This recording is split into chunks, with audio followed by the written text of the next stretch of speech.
You're probably using this wrong and you don't even realize it. Which one of these is correct? How about between these? Do you know the difference here? I'm going to boil all this down into 3 easy to remember cases. First, singular nouns almost always need an apostrophe S.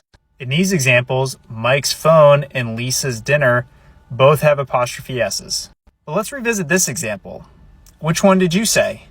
Fortunately, they both could be right, but it depends. Different style guides will say which one of these is correct, but unless you're in some sort of formal writing, you can't go wrong either way. Let me know in the comments if you want to hear more on this, but for now, let's move on. Second, plural nouns ending in S just need an apostrophe. So when we looked at this example, which one did you say? Because parents already has an S, you just add an apostrophe. Do not add an extra S. The third case is plural nouns that do not end in S, like children. Now this is pretty straightforward too. You just add an apostrophe S. So before I make my last point, let's review these 3 cases. First, singular nouns, add an apostrophe S. Second, plural nouns that do end in S, just add an apostrophe. And third, plural nouns that do not end in S, add apostrophe S. The last point I want to make is about possession in a list of nouns.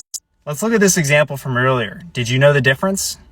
In the top one that only has one apostrophe S, Jim and Jack share a single room. While in the second case, where there's apostrophe S after each noun, Jim and Jack have separate rooms that they each own. So when you want to represent a combined possession, you just add an apostrophe S to the last noun. If you want to show separate possession for each noun, then you add apostrophe S's to each noun. It can seem kind of tough at first glance, but it's pretty easy once you get the hang of it. And if you have any issues, just ask me some questions in the comments.